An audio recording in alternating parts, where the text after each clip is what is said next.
রোজ রোজ একঘেয়ে খাবার খেতে খেতে একদম ভালো লাগছিল না।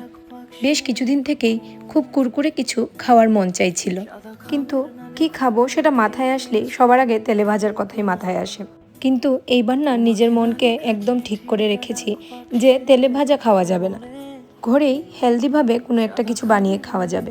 গত বছর আমি অনেকগুলো কুরকুরে ভিন্ডির রেসিপি দেখেছিলাম, বানিয়ে যে খাবো সেটারই আর সুযোগ হয়ে উঠছিল না। তাই কোনো চিন্তা ভাবনা না করেই গতকালকে বানিয়ে ফেললাম এই কুরকুরে ভিন্ডিটা। আমার জানো তো এটা খেতে ভীষণ ভালো লেগেছে, তবে আমি কিন্তু এটাকে ডিপ ফ্রাই করিনি। কিভাবে বানিয়েছি সেটা জানতে হলে পুরো ভিডিওটা দেখতে হবে। প্রথমে ভিন্ডিগুলোকে ভালো করে ওয়াশ করে নিয়েছি। ভালো করে ওয়াশ করার পরে এগুলোকে টিস্যু দিয়ে ভালো করে শুকিয়ে নিয়েছি। এগুলো ভালো করে শুকিয়ে গেলে পরে এগুলোকে আমি 4 ফালি করে কেটে নিয়েছি।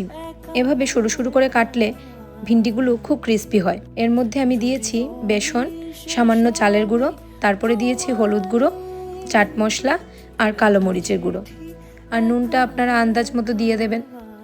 তারপর সব মশলাগুলোকে ভিন্ডির সঙ্গে ভালোভাবে মাখিয়ে নিয়েছি। থালার মধ্যে আমার মিক্স করতে খুব অসুবিধা হচ্ছিল, তাই একটা বাটিতে নিয়ে নিলাম। আমি এর মধ্যে সামান্য একটু সর্ষের তেল দিয়েছি। ভিন্ডিগুলোকে সব কিছুর সাথে ভালোভাবে মিশিয়ে তারপর আমি এয়ার ফ্রায়ারে দিয়ে দিয়েছি। এয়ার ফ্রায়ারে 180 ডিগ্রিতে 10-12 মিনিটের মতো রেখে দিলে ভিন্ডিগুলো খুব ক্রিস্পি হয়ে যায়, আর সন্ধ্যার সময় চায়ের সঙ্গে খেতে দারুণ লাগে। এদিকে ভিন্ডিগুলোকে আমি বসিয়ে রেখে চলে গেলাম আমার বরের জন্য একটু অমলেট বানাতে। সন্ধ্যায় সব সবজি দিয়ে অনেক সময় ওকে অমলেট বানিয়ে দিই। আর তাড়াহুড়োর মধ্যে কিছু বানিয়ে দিতে গেলে সবার আগে এই অমলেটের কথাই মাথায় আসে। ওকে বললাম একটু সময় দাঁড়াও, ভিন্ডিগুলো খেয়ে যাবে। ও বললো আমার তো এত সময় নেই, তুমি তাড়াতাড়ির মধ্যে যা হয় আমাকে সেটাই বানিয়ে দাও। এদিকে ওর অমলেট খাওয়া শেষ হতে না হতেই ভিন্ডিগুলোও না হয়ে গিয়েছিল। আমি না এই ভিন্ডিগুলো নিয়ে মনে মনে একটু টেনশনেই ছিলাম। আমার মেয়ে না ভিন্ডি খেতে ভীষণ পছন্দ করে, তাই সব থেকে বেশি ওই এক্সাইটেড ছিল। কিন্তু এয়ার ফ্রায়ারটা যখন খুললাম তখন দেখলাম না, ভিন্ডিগুলো না বেশ মুচমুচেই হয়েছে।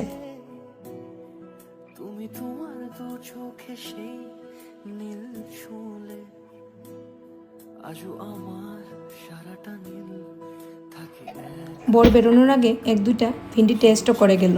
আর ভিন্ডিগুলো না এতটাই মচমচে হয়েছিল, আমার খুব মন চাইছিল যে একটু চা করে খাবো।